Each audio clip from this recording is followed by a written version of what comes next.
함께 축복하면 좋겠습니다. 당신은 하나님께 소중한 분입니다.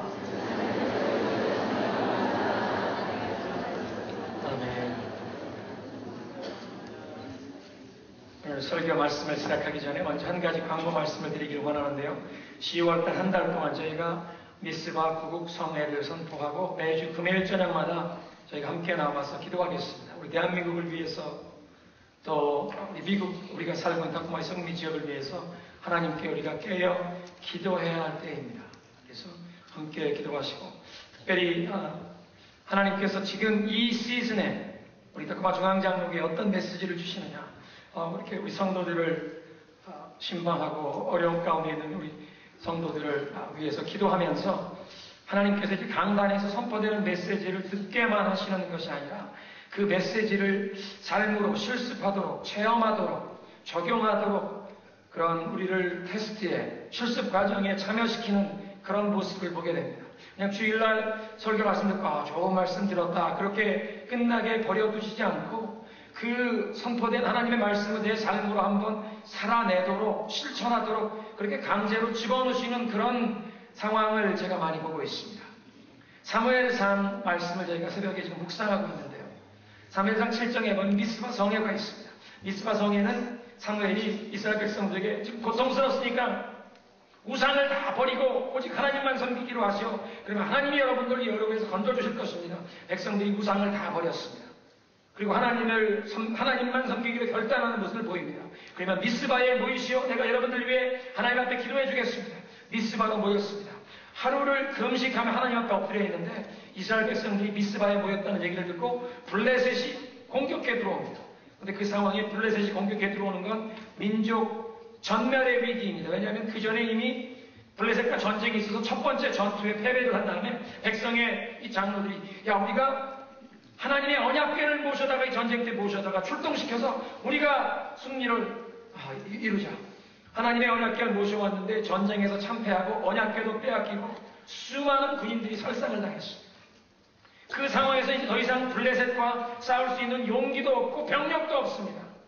거기에 미스바 성회에 모여서 하루를 금식하며 엎드려 기도했으니 금식하며 엎드려 기도한 사람들이 무슨 일어나 싸울 힘이 있겠습니까? 그런데 원수들이 공격해오는 것입니다.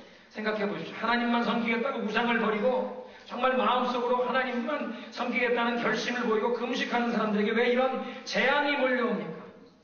근데 우리 성도들 가운데 지금 그런 상황을 당하시는 분들이 계십니다. 정말 하나님의 말씀대로 살기를, 마음의 중심을 하나님께 향하고 세상에 이제 부귀영화를 따르는 것이 아니라 정말 이제 하나님 나라를 위해 살아보겠다고 그렇게 마음의 중심을 잡았는데 여러분 삶에 어려움이 다가오는데 미스바 성회에 이스라엘 백성들이 모여있을 때 블레셋이 모여오는 것 같은 그런 상황을 당하시는 분들이 계십니다. 낙심하지 마십시오. 살아계신 하나님께 전심으로 매달리면 그 미스바에서 하나님께서 이 블레셋 하늘에서 우레를 바라시고 쫓으시고 이스라엘 백성을 구원하시는 놀라운 능력을 행하시는데 여러분 이 시즌에 우리도 하나님께 전심으로 나아가 기도하며 민족을 위해 기도하고 우리가 살고 있는 미국과 또 여러분 개인과 가정의 제목을 가지고 하나님께 전심으로 나아가면 그 위기를 통하여 하나님께서 브레이크루 돌파구를 열어주시고 구원의 능력을 보여주시고 하나님 살아계심을 보여주시고 하나님 우리와 함께 하시고 우리와 동행하심을 보여주시는 그런 체험을 우리도 함께 하게 될 줄로 믿으시기 바랍니다. 그래서 모든 재직들과 개인과 가정의 기도의 제목이 있으신 분들은 금요일 저녁마다 모이십시다. 저도 메시지를 특별히 준비하겠습니다. 기도하고 준비하고 우리가 기도와 찬양으로 하나님께 나아가면 분명 하늘문이 열리는 체험이 우리 교회에 임할 줄로 믿으시기 바랍니다. 오늘 메시지에 길을 그리시겠습니다.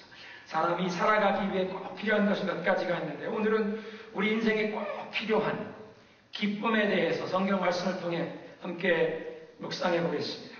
여러분 지난 2달 동안 우리는 하나님의 이름에 대해서 배워왔습니다. 그리고 그 하나님께서 당신의 이름을 우리에게 가르쳐 주시는데 우리에게 계시해 주시는 그 하나님의 이름마다 그 이름의 축복의 약속이 담겨 있다는 것을 보았습니다. 우리 인생의 가장 근본적인 필요마다 하나님이 채워주시길 원하시는데 하나님 당신의 이름을 계시하시면서 하나님이 바로 그런 것을 채워주시는 분이심을 보여주셨습니다. 우리가 지치고 힘이 다 빠지고 내가 더 이상 베풀 것이 없는 그렇게 소진된 사람들이 되었을 때 엘샤다이 능력의 하나님께서 우리에게 능력 주시길 원하신다는 걸 배웠습니다. 우리가 감당할 수 없는 적수를 만날 때 여호와 니시, 승리의 깃발이 되시는 하나님께서 우리에게 승리를 주기를 원하신다는 것을 배웠습니다. 우리는 오늘 우리에게 기쁨을 주시기를 원하시는 하나님에 대해 배우는 것입니다. 오늘 성경 보면 시편 43편에 보면 시편 기자가 우리가 하나님께서 주의 진리와 말씀을 보내셔서 우리를 주님께로 인도하옵소서. 그러면 내가 주의 성산 하나님께 나의 큰 기쁨이신 하나님께 나아가리이다. 그 나의 큰 기쁨의 근원이신 하나님. 이 히브리 말로는 엘 심차트 갈리입니다. 한번 따라해 보시겠습니다. 엘 심차트 갈리. 엘 샤다이만 해도 따라하기 쉬운데 이게 엘 심차트 갈리. 이게 히브리 이름인데 그 이름의 뜻은 큰 기쁨의 하나님, 그런 뜻입니다. 그 엘 심차트 갈리, 큰 기쁨의 하나님이라는 그 이름을 통해서 하나님께서 우리에게 이렇게 말씀하시는 것처럼 느껴집니다. 내 인생에 기쁨이 필요하냐? 나에게 오거라. 내가 가장 큰 기쁨의 근원이니라. 내 인생의 기쁨을 내가 공급해 주리라. 하나님께서 우리를 초청하십니다. 믿으십니까? 하나님께서 우리에게 이런 인생의 기쁨을 주시길 원하시는데 성경에서 우리가 기쁨에 관한 말씀을 연구해 보려면 빌립보서를 읽어보면 됩니다. 빌립보서가 이 성경에 사실은 4장밖에 되지 않으니까 짧은 글입니다. 사도 바울이 로마에 보낸 편지, 로마서는 16장이나 되는데 빌립보서 4장, 짧은 글인데 그 4장 안에 기쁨이라는 말을, 기뻐하라는 말을 16번이나 하고 있습니다. 사도 바울이 뭔가 기쁜 그런 상황에 있었나 보다. 기쁨이 충만해서 지중해 연안에 날씨 좋고 경치 좋고 상황 좋은 어떤 아주 편한 곳에서 기도원에서 이 기쁨이 충만하여 빌립보서를 쓴 게 아니라 사도 바울이 빌립보서라는 이 글을 빌립보에 있는 교회에 보낼 때는 그는 로마 감옥에 사형수로 갇혀 있었습니다. 어떻게 보면 그의 인생의 가장 암울한 시기라고 할 수 있는 그 시간에 사도 바울이 자기는 감옥에 있고 밖에 있는 사람들에게 편지를 쓰는데 기쁨이 충만한 글을 쓰고 있는 것입니다. 사랑하는 형제자매 여러분, 기뻐하십시오. 내가 다시 한번 여러분에게 권합니다. 기뻐하십시오. 그 기뻐하라는 말 다시 강조하고 쓰는 것 나에게는 어렵지 않습니다. 여러분들에게 강조하면 여러분의 영혼에는 이것이 도리어 보호하는 벽이 될 것입니다. 기뻐하십시오. 상황과 여건을 초월하는 그런 기쁨으로 충만하여 기쁨의 글을 전합니다. 상황과 여건을 뛰어넘는 이런 기쁨, 하나님이 주시는 이런 기쁨, 어떻게 우리도 이런 기쁨을 체험할 수 있는지 빌립보서를 통해서 사도 바울의 삶을 통해 우리가 배울 수가 있겠습니다. 첫째, 이런 기쁨 충만한 삶의 비결은 이런 기쁨을 경험하려면 사도 바울은 말씀하시기를 우리가 삶에 무엇인가 버려야 할 것이 있다고 말씀하십니다. 뒤의 것, 과거의 것을 버려야 한다고 말씀하세요. 지난날의 실수와 고통에 얽매여서 과거의 노예로 살지 말라는 것입니다. 빌립보서 3장 13절입니다. 형제들아, 나는 내가 아직 잡은 줄로 여기지 아니하고 오직 한 일, 즉 뒤의 것은 잊어버리고 앞에 있는 것을 향하여 목표를 향하여 달려갑니다. 하나님께서 나를 그리스도 예수 안에서 하늘나라의 상을 위해 불러주셨는데 나는 이제 뒤의 것은 잊어버리고 하나님이 불러주신 그 상을 위해 목표 지점을 향해 달려가고 있습니다. 지난날의 나의 모든 고통과 지난날의 그 나의 모든 실수와 죄악, 부끄러운 일, 수치스러운 일, 저주스러운 일, 생각만 해도 진절머리 나는 일 다 잊어버리겠습니다. 여러분, 사람은 누구나 후회할 만한 일을 가지고 있습니다. 완벽한 사람이 하나도 없으니까 우리에게 실수와 허물이 있고요. 제 머리에도 써 있잖아요. 공사 중. 그래서 이 목사가 좀 부족한 부분이 있어도 흉보지 마시고 예쁘게 봐주세요. 다 공사 중입니다. 이렇게 다 공사 중이고 허물이 많다 보니까 뒤를 돌아보면 후회할 만한 일이 다 있기 마련입니다. 여러분, 셜록 홈즈라고 하는 이 탐정 소설을 보신 적이 있죠?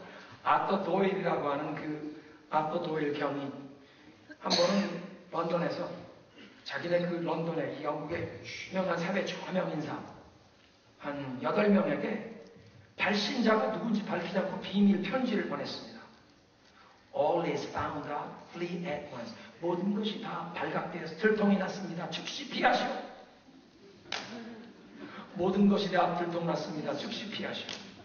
발신자도 보이지 않고 그냥 백지 그것만 써서 편지 보냈는데 이 8명이 일주일 안에 다 런던에서 주랭랑을 치더랍니다. 왜 해외로 도피하려고 합니다. 뭔가 구린 구석이 있는 거예요. 사람은 누구나가 다 다른 사람들 앞에 노출되고 밝혀지기를 부끄러워하는 어떤 일들이 있는 것입니다. 자기가 후회할 만한 그런 일들이 다 있다는 것입니다. 그런데 여러분, 우리가 아는 것처럼 아무리 후회한다고 그 과거가 바뀝니까? 후회한다고 과거의 문제가 해결이 됩니까? 후회란 우리의 에너지만 소모하는 시간 낭비입니다. 아무런 유익함도 없습니다. 후회하는 동안 우리는 도리어 과거에 묶여버리게 됩니다. 그때 그 일을 좀 이렇게 했으면 좋았을 걸. 그때 저렇게 처리했으면 좋았을 걸. 껄껄하지만 후회한다고 우리의 그 지나간 과거가 바뀌지 않는다는 것입니다. 후회는 아무런 변화도 가져올 수 없습니다. 무용지물입니다. 유익함이 없습니다. 이런 부분에 대해서 성경은 뭐라고 말씀하십니까? 뒤의 것은 잊어버려라. 이젠 좀 풀풀 털어버려라. 잊어버리라고 말씀하십니다. 여러분, 우리의 이 과거사 털어버릴 것을 털어야, 이 과거사를 뒤로 해야 우리가 현실에 충실할 수 있습니다. 또 하나님이 열어주시는 이 밝은 미래를 향해 이 발자국을 띄려면 과거에 묶여있으면 나아갈 수가 없습니다. 믿으십니까? 어떻게 우리가 후회스러운 과거사를 잊어버릴 수 있습니까? 하나님께서 지난날 우리의 이 부끄러운, 수치스러운, 후회스러운 과거를 용서해 주시고 그 허물을 다 덮어주신다고 하시기에 우리도 지난날의 이 후회스러운 일들을 다 잊어버릴 수 있다는 것입니다. 성경을 보면요, 하나님께서 지난날 우리의 그 죄악과 잘못을, 허물을 하나님 앞에 감추지 않고 진솔한 마음으로 나와 고백할 때 하나님께서 우리의 죄를 용서하시는 것만 아니라 우리의 이 죄를 깊은 바다에 던지시고 잊어버리신다고 말씀하세요. 시편 103편 12절입니다. 동이 서에서 먼 것 같이 우리 죄과를 우리에게서 멀리 옮기셨으며. 여러분, 이 성경은 참 심오합니다. 멀다는 것을 왜 동이 서에서 멀다고 했냐? 왜 북쪽에서 남쪽이 먼 것처럼 안 하고 동이 서에서 먼 것처럼? 여러분, 지구위를 보면요, 지도를 보면 북극점이 있고 남극점이 있어요. 북에서 남, 정확한 거리가 있습니다. 따지고 보면.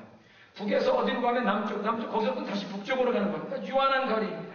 그런데 지구에서 동쪽으로 가면 평생을 동쪽으로 가도 동쪽 끝이 나오지 않게 되어 있습니다. 동쪽은 계속 해가 뜨는 쪽으로 가는 건 동쪽이고 반대로 해가 지는 쪽으로 가는 건 계속 서쪽입니다. 동쪽에서 서쪽은 무한대입니다. 끝이 없습니다. 하나님께서 내 죄를 북이 남에서 먼 것처럼 그렇게 말씀하지 않으시고 동이 서에서 먼 것처럼 우리 죄가를 그렇게 옮기신다 말씀하세요. 미가서 7장 19절입니다. 우리의 모든 죄를 깊은 바다에 던지시리라. 예레미야 31장 34절 내가 그들의 죄악을 사하고 다시는 그 죄를 기억지 아니하시리라. 여호와의 말이니라. 여러분, 하나님이 건망증이 있으셔서 우리의 죄를 기억 안 하시겠다, 그런 말씀이 아니십니다. 예수님 말씀하시죠. 내 이름으로 이 적은 소자에게 냉수 한 대접 대접해도 결단코 그 상을 잃지 아니하리라. 예수 그리스도의 이름으로 낯선 사람에게 냉수 한 컵만 대접해도 주님이 그거 잊지 않고 상급을 주시겠다고 말씀하시는데 우리의 죄를 깊은 바다에 던지시고 우리의 죄를 용서하시고 다시는 기억지 아니하신다고 약속하시는 줄로 믿으시기 바랍니다.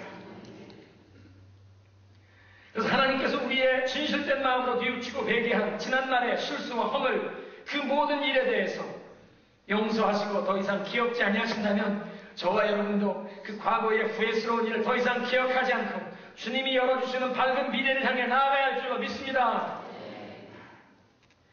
이사야 40장 18절 19절 말씀하십니다. 너희는 이전 일을 기억하지 말며 옛적 일을 생각하지 말라. 보라, 내가 새 일을 행하리니 이제 나타낼 것이라.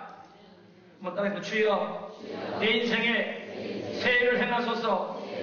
새 날을 열어주소서. 믿으십니까? 후회스러운 과거는 잊어버리게 하시고 주님, 내 인생에 새 날을 열어주소서. 주님께서 오늘 그런 새로운 출발을 주실 줄로 믿습니다. 주님이 주시는 이런 기쁨을 경험하려면 그래서 과거의 후회스러운 일, 부끄러운 일 끊어버려야 합니다. 털어버려야 합니다. 뿐만 아니라 이제 미래를 향해 나아갈 때 내일을 향한 걱정과 염려도 주님께 맡겨야 합니다. 여러분, 걱정과 염려가 다가오면 우리 인생에 기쁨을 누릴 수가 없습니다. 걱정과 염려, 근심이 마음속에 있는 사람이 내 인생이 기쁨으로 충만합니다. 매일매일. 정말 요즘 살맛 납니다. 그렇게 얘기할 수 있습니까? 걱정과 근심거리가 있으면 살맛 난다는 얘기할 수가 없습니다. 제가 강단에서 몇 번 이미 말씀드린 바 있지만 걱정과 염려가 문제 해결에 전혀 도움이 되지 않는 것입니다. 사실 그 걱정하고 염려하다 보면 그 걱정거리가 점점 더 커져 보이기만 합니다. 우리 마음에 그 걱정거리가 점점 차지하는 비중이 커지고 우리 생각에 그것이 점점 더 커지게 되어 있습니다. 문제는 해결되지 않고 도리어 우리 인생만 고통스러워지는 것입니다. 그래서 내일을 향한 걱정과 염려가 다가올 때 성경은 뭐라고 말씀하십니까? 너희는 아무것도 염려하지 말고 오직 모든 일에 기도와 간구로 너희 아랠 것을 하나님께 감사함으로 아뢰라. 빌립보서 4장 6절 말씀하시잖아요. 아무것도 염려하지 말라. Do not worry about anything. Do not be anxious about anything. 어떤 것에도 걱정하고 염려하지 말라. 도리어 하나님께 기도하라. 걱정하는 것이 아니라 기도해야 할 줄로 믿습니다. 모든 일 하나님께 맡기면 주님께서 그걸 맡아주실 줄로 믿습니다. 그런데 하나님께 기도했다고 하면서도 아직도 그 걱정거리가 마음에서 떠나지 않으세요? 그러면 기도하면서 그 짐을 예수님 앞에 내려놓아야 하는데 내려놓지 않고 보따리만 풀어놓고 예수님 이게 보이세요? 이거 해결해 주셔야 돼요? 네, 싸들고 가겠습니다. 그리고 다시 가시겠죠. 그걸 왜 싸들고 가세요? 십자가 앞에 그냥 내려놓고 예수님 맡아주세요. 내가 이거 가지고 가기가 힘듭니다. 예수님께 맡겨버리시길 바랍니다. 따라하겠습니다. 보따리를 예수님께 맡기자. 그 십자가 앞에 보따리 풀어놨다가 다시 싸가지고 가시는 분이 한 번도 없으시기를 바랍니다. 내일 일은 걱정하지 말고 믿음으로 주님께 맡기자는 것입니다. 과거의 후회를 끊어버리는 것만 아니라 이제 주님이 열어주시는 미래를 향해 갈 때 내일에 대한 염려와 걱정은 주님께 믿음으로 기도로 맡기시기를 바랍니다. 세 번째로는 나의 삶을 향한 하나님의 목적과 뜻에 내 마음을 열어드리고 내 삶을 하나님의 목적을 향해 내어드리는 것입니다. 우리 인생에 하나님이 주시는 기쁨을 경험하려면 나의 삶을 향한 이 하나님의 목적, 하나님의 뜻을 발견하고 그 가운데 살아야 하기 때문입니다. 많은 사람들이 인생의 참된 목적, 내 인생의 의미를 깨닫지 못해서 그 인생의 진정 기쁨을 누리지 못하고 있는 것입니다. 나는 어디에서 와서 어디로 가고 있는지, 내가 왜 지금 이 시대에 이곳에 하나님이 나를 세워주셨는지, 내 인생은 과연 무엇을 해야 하는지, 인생의 의미, 이 목적의식, 방향의식이 없기 때문에 고통과 어려움, 내가 예기치 못한 일을 만날 때마다 낙심하고 후회하고 걱정과 염려에 사로잡힐 수밖에 없는 것입니다. 그런 인생의 일시적인 기쁨, 일시적인 흥분이나 그런 엔터테인먼트, 유흥은 경험할 수 있을지 모르지만 삶의 뚜렷한 목적의식과 방향의식이 없으면 정말 누구도 빼앗을 수 없는 그 삶의 기쁨, 그 삶의 충만한 내 삶이 의미가 있고 정말 풍성한 삶이라는 그런 영혼의 만족은 느끼지 못하는 것입니다. 여러분, 사람이란 우리 자신보다 훨씬 더 위대한 그 무엇, 영원한 것에 우리의 삶이 연결이 되어서 나를 초월하는 그런 초월적인 어떤 목적을 위해 살도록 지음받은 존재입니다. 사랑하는 성도 여러분, 하나님께서 저와 여러분을 하나님의 형상대로 지어주셨다는 그 한 가지 의미는 우리가 하나님과 교제하며 하나님과 사귐의 관계 속에서 하나님의 뜻을 깨닫고 하나님의 그 영광스러운 목적과 뜻을 위해 우리가 살면서 우리 영혼의 참된 만족을 경험하도록 그렇게 지음받은 존재인 줄로 믿으시기 바랍니다. 아무리 세상의 부귀영화 내가 누리고 싶은 쾌락을 다 누리는 사람도 영혼의 참된 만족을 누릴 수가 없습니다. 정말 날아가는 새도 호령하면 떨어질 것 같은 권세를 가지고 재물, 돈 쓰듯이, 돌멩이 쓰듯이 그렇게 금과 금은 보화를 던져쓸 수 있는 사람도 그것 가지고 영혼의 만족을 느낄 수가 없는 것입니다. 그래서 이상한 엽기적인 변태적인 쾌락을 찾는 일을 할 수밖에 없는 것입니다. 왜냐하면 인간의 영혼은 그냥 자기중심적인 이런 쾌락만 가지고는 만족을 느낄 수가 없기 때문입니다. 하나님께서는 우리를 하나님과 교통 속에 이런 영원한 것들, 우리를 초월하는 이 하나님의 것들을 발견하고 그 하나님의 것들을 위해 살며 우리 인간의 삶의 만족을 누리도록 지어주셨기 때문입니다. 이 기쁨의 편지 빌립보서를 쓰신 사도 바울의 상황을 한번 생각해 보십시오. 감옥에 갇혔습니다. 모든 것을 다 빼앗겼습니다. 감옥에 갇혀서 자유도 빼앗긴 것만 아니라 나이도 연로하신 상황이었고 건강도 좋지 않았습니다. 친구들도 주위에 없습니다. 외롭습니다. 그런데 자유만 빼앗긴 것이 아니라 프라이버시도 없습니다. 왜냐하면 사형수를 로마에서 감옥에 가둬둘 때는 시위대의 병정 하나가 와서 항상 이 수갑을, 쇠고랑을 같이 차고 있는 것입니다. 3교대, 4교대로 돌아가면서 이 군인들이 그 사형수가 있는 감방에 들어와서 이 쇠고랑을 같이 차고 있습니다. 사도 바울에게 있는 것 모든 것을 다 빼앗아 갔는데 그런데도 그들이 빼앗아갈 수 없는 것이 있었으니 사도 바울의 그 영혼에 있는 하나님이 주신 그의 삶의 목적의식입니다. 그의 사명입니다. 누구도 흔들 수 없는 마음의 그 평안과 기쁨입니다. 사도 바울이 뭐라고 빌립보서에 적습니까? 1장 20절. 지금도 전과 같이 온전히 담대하여 살든지 죽든지 내 몸에서 그리스도가 존귀하게 되려 하나니 이는 내게 사는 것이 그리스도니 죽는 것도 유익함이라. 사도 바울은 죽으나 사나 예수님을 위해 살기를 원하는, 예수님을 높여드리기를 원하는 그런 상황이었습니다. 나를 죽여도 이것이 나에겐 유익이요 축복이요, 내가 살면 나는 예수님을 위해 살겠다. 세상이 감당치 못하는 사람이 된 것입니다. 나는 그리스도를 위해 삽니다. 나의 삶의 이유도 그리스도요, 내가 죽는다고 해도 그리스도 대가면 그것은 나에게 축복입니다. 사랑하는 성도 여러분, 여러분 인생에 기쁨 충만한 그런 체험을 원하십니까? 기쁨 충만한 인생을 원하십니까? 여러분의 삶을 향한 하나님의 목적과 뜻에 마음을 여시고 그 삶을 내어 드리시기 바랍니다. 하나님, 지금까지 나의 삶을 향한 그 하나님의 영원한 뜻과 계획을 깨닫지 못하고 그저 내 생각대로, 내 계획, 내 목적대로 살아왔는데 지금부터 하나님의 목적 뜻을 향해 내 삶을 열어드립니다. 하나님, 내 마음속에 하나님의 그 영원하신 목적, 하나님의 그 영광스러운 뜻과 계획을 심어주옵소서. 우리가 지음받은 목적을 위해 살 때 우리 영혼은 가장 큰 만족과 기쁨을 누리기 때문입니다. 그래서 로마서 6장 13절 이렇게 말씀하세요. 여러분 몸의 어느 한 부분이라도 불의의 도구가 되게 해서는 아니 됩니다. 오히려 죽은 사람 가운데서 우리를 다시 살리신, 다시 살아난 사람처럼 여러분 자신을 하나님께 바치고 여러분의 몸을 하나님의 의의 도구로 드리십시오. 우리의 삶이, 우리의 손과 발이 이 세상에 악한, 죄악된 이 불의함을 가져오는 도구처럼 쓰임받을 수도 있고, 또 하나님의 그 영광된 목적, 수많은 사람들을 축복하는, 복되게 하는 이 의로움의 도구로 쓰임받을 수 있다고 말씀하십니다. 저와 여러분의 삶이 하나님의 목적을 향해 드려지고 이 하나님의 축복, 수많은 사람들을 복되게 하는 이 의의 도구로 쓰임받을 때 진정 우리의 삶에 기쁨이 넘쳐날 줄로 믿습니다. 주님께 고백하면 하나님 나를 사용하여 주옵소서. 따라 하나님 나를 사용하소서. 하나님의 영원한 목적을 위해, 영광된 계획을 위해 나를 써주소서. 믿으십니까? 하나님의 목적을 위해 쓰임받으신 여러분 되시길 주님의 이름으로 축원합니다. 네 번째로 사도 바울이 이렇게 기쁨의 삶을 경험할 수 있었던 것은 과거의 후회를 끊어버리고 미래를 향한 이 걱정과 염려도 주님께 맡기고, 그리고 이제 하나님의 목적을 향해 그 삶을 헌신했기. 그리고 네 번째는 이기적인, 자기중심적인 삶이 아니라 하나님 중심적인, 그래서 그 하나님 중심적으로 살기 위해서 또 다른 사람들에게 섬기고 베푸는, 다른 사람들을 유익해 하는 그런 삶을 살았다는 것입니다. 여러분 인생에 정말 참된 기쁨을 경험하려면 남을 돕는 일에 우리의 삶을 투자하는 만큼 기쁨을 경험하게 되실 줄로 믿으시기 바랍니다. 인생에 이 고갈되지 않는 기쁨, 이 기쁨의 센터가 우리 영혼 속에서 솟아나는 것을 경험하시려면 하나님을 위해서 그 예수 그리스도의 사랑으로 다른 사람들을 돕고 축복하는 일에 우리의 삶을 투자하는 만큼 메마르지 않는 이 기쁨의 샘이 우리의 영혼 속에 샘솟는 것을 경험할 줄로 믿으시기 바랍니다. 예수님께서 말씀하셨습니다. 자기의 생명을 쥐고 얻고자 하는 자는 잃어버릴 것이다.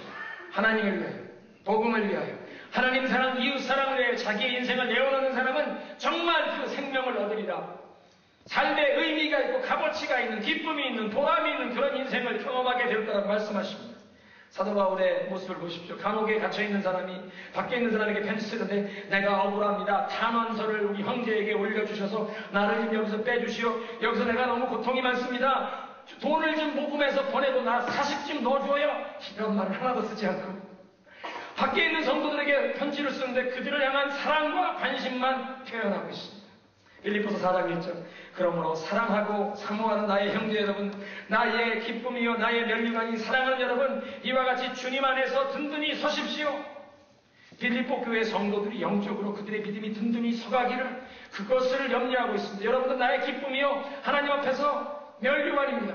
빌립보에 가서 처음 복음을 전하고 빌립보의 교회를 개척하지 않았습니다. 거기에 가서 교회 개척하느라고 복음 청하에 전할 때 얼마나 핍박을 받고 매를 맞고 감옥에 갇히고 그렇게 전도하다가 매 맞고 감옥에 갇혔는데 또 거기서 찬송 부르다가 하나님이 옥문을 다 열어주시고 쇠고랑이 풀어주신 그런 역사가 일어나지 않았습니다. 정말 이런 대가를 지불하며 빌립보 교회를 개척했습니다. 그런데 그 성도들을 향해서 이제 감옥에 있는 사람이 여러분은 나의 기쁨입니다. 내가 여러분을 사모합니다. 여러분 믿음에 든든히 서십시오. 그들 챙기는 일만, 그런 글만 쓰고 계십니다. 사도 바울의 글을 보면 자기의 인생을 이 남을 위해 투자했다는 것입니다. 자기의 어떤 그 연약한 고통, 그것에 연연하여 그것에 억눌린 것이 아니라 다른 사람들에게 관심을, 사랑을 쏟으면서 그 인생은 기쁨을 경험한 줄로 믿습니다. 아마 영문학의 대표적인 저자를 꼽으라면 윌리엄 셰익스피어를 꼽을 것입니다. 그 셰익스피어의 작품 중에 햄릿이라고 하는 희극이 있는데 그 햄릿을 보면 제일 아마 햄릿의 유명한 문구 여러분도 아실 겁니다. 죽느냐 사느냐 이것이 문제로다. 덴마크의 왕자 햄릿이 자기가 어떤 이 비밀을 알게 되었습니다. 근데 이거 알게 되니까 너무나 괴롭습니다. 이걸 자기가 해결할 자신이 없습니다. 고통스럽습니다. 이게 갈등하는 것입니다. 이런 고통스러운 일이 우리 집안에 내가 죽어야 하나, 자살해야 하나, 아니면 이런 숙제를 안고 살아야 하나, 죽느냐 사느냐 이것이 문제로 너무나 괴로워서 살아야 할지 죽어야 할지 망설이며 독백하는 그런 장면이었습니다. 근데 사도 바울도 이런 동일한 질문을 합니다. 내가 살아야 하나 죽어야 하나. 근데 햄릿과는 완전히 차원이 다른 곳에서 지금 고민을 하고 있는 그런 장면이 있습니다. 빌립보서 1장 21절 읽어드립니다. 나에게는 그리스도가 나의 인생의 전부입니다. 그리고 죽는 것도 나에게는 이득이 됩니다. 그러나 내가 이 세상에서 더 살아서 보람있는 일을 할 수 있다면 과연 어느 쪽을 택해야 할지 모르겠습니다. 죽으면 예수님을 만나보는 일이 나에겐 이득이요. 살아있다면 내가 보람된 일을 할 수 있으니까 살아있는 것도 내가 살아야 할까? 죽어야 할까? 내가 살아있다면 성도들을 위해서 기도하고 하나님의 말씀으로 가르치고 교회가 든든히 세워가는데 쓰임받을 수 있겠고 수많은 성도들이 유익함을 얻을 텐데 그러면 내가 살아야 될 것 같고 지금 여기서 내가 형장의 이슬로 사라지듯 여기서 사형받아서 죽으면 예수님을 만나보면 영광된 죽어야 하나 살아야 하나 죽느냐 사느냐 이것이 문제로다. 고통스러운 문제 때문에 내가 자살을 해야 하나 이거 인생을 살아야 하나 고민하는 것이 아니라 사도 바울에게는 죽든 살든 예수님 안에서 여러분 분명히 죽어야 할 이유가 있었고 분명히 살아가야 할 이유와 목적이 있었던 것입니다. 분명히 죽어야 할 이유도 있고 살아야 할 이유도 있는 사람이니까 사도 바울은 그 사형수로 감옥에 갇혀 있었어도 그 영혼에 기쁨이 충만했습니다. 내일이라도 죽이면 나는 예수님 가서 만난다. 천군 천사들과 기쁨의 잔치에 참여, 기쁨으로 충만했습니다. 이 사람들이 추석 8.15 석방시켜주면 나는 나가서 우리 성도들 위해서 기도하고 말씀으로 교회를 세워가는 일에 쓰임받을 것이다. 그것도 기쁨 충만. 살아도 기쁨 충만, 죽어도 기쁨 충만. 사랑하는 성도 여러분, 여러분의 삶 가운데도 하나님의 은혜로 이 죽어야 할 이유, 또 살아야 할 그 이유와 목적이 분명해진 축복이 임하시길 주님의 이름으로 축원합니다. 그럴 때 우리의 삶에 그 누구도 빼앗을 수 없는 기쁨이 우리의 심령 속에 충만하게 임할 줄로 믿습니다. 마지막 5번째, 사도 바울이 삶의 그런 기쁨을 경험했던 것은 그가 자족함을 배웠기 때문입니다. 빌립보서 4장 11절에 나는 어떤 처지에서도 스스로 만족하는 법을 배웠습니다. 이게 저절로 그렇게 되었다는 것이 아니라 배웠다고 고백하고 있습니다. 어려운 환난과 역경을 거치면서 어떤 상황에서든지 부유한 풍요로운 가운데 있든지 부족한 궁핍함에 있든지 어떤 상황에서든지 스스로 만족하는 것을 배웠다고 말씀하십니다. 고린도 후서 11장을 한번 펴보시기 바랍니다.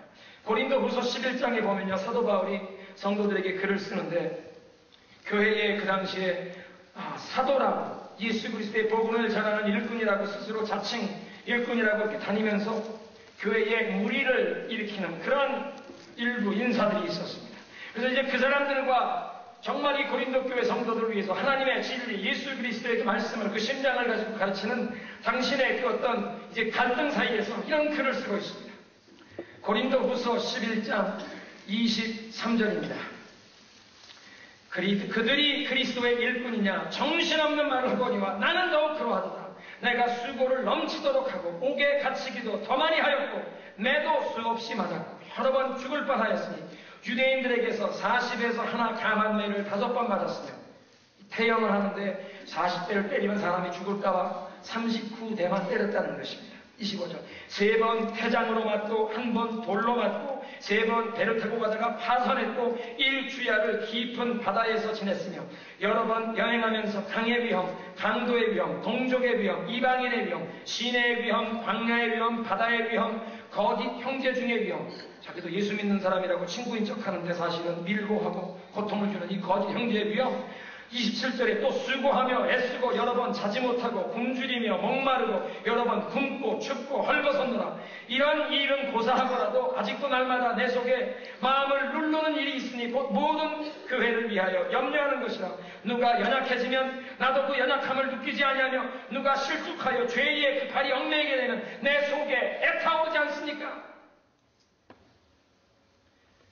복음을 전하기 위해서 갖가지 고통을 다 경험했는데 이 밖에 이 환경적인 물리적인 고통만 경험한 것이 아니라 그의 마음의 가장 큰 고통은 아직도 자기가 다니면서 전도하고 예수님께 인도했던 사람 중에 누구라도 병들었다고 하면 그 마음이 아픈 것입니다. 누가 죄에 얽혀있다고 하면 하나님 그 영혼 살려주옵소서 속에 막 애타오르는 불타오르는 마음으로 그 영혼들을 위해 기도하고 있는 것입니다. 이런 모든 고통을 경험해 왔는데 그런 삶 가운데 사도 바울이 감옥에서 얘기합니다. 나는 어떤 처지에서도 스스로 만족하는 것을 배웠습니다. 여러분 기뻐하십시오. 내가 다시 한번 여러분에게 권면합니다. 기뻐하십시오. 나는 어떤 상황에도 스스로 만족하는 것을 배웠습니다. 그런 사도 바울의 말씀을 잘 들어보면 기쁨이란 우리가 선택할 수 있습니다. 스스로 만족하는 것을 배우면서 기뻐하기로 결단하는 것입니다. 하나님께서 나에게 이런 기쁨을 주실 것이기에 과거의 후회를 끊어버리고 미래를 향한 이 걱정, 근심을 십자가 앞에 믿음으로 내려놓고 나의 삶을 향한 하나님의 뜻에 내 마음을 열어두고 내 삶을 내어드리며 이제 다른 사람을 축복하고 섬기는 일에 내 인생을 투자하는 것입니다. 그렇게 하면서 하나님 스스로 이제 만족함을 나도 배우겠습니다. 기쁨 가운데 살기로 선택합니다. 주님의 그 기쁨을 나도 누리겠습니다. 믿음으로 그렇게 선택하고 하면 주님께서 저와 여러분에게 멈추지 않는 기쁨을 채워주실 줄로 믿습니다. 오늘 우리의 마음을 주 앞에 여러분의 믿음으로 고백하겠습니다. 보소서 주님 나의 마음을 나에게 주님의 마음을 부어주옵소서. 과거에 대한 후회는 버리게 하시고 미래를 향한 그 걱정과 염려는 주님께 맡기게 하시고 하나님의 목적을 향해 내 삶을 열어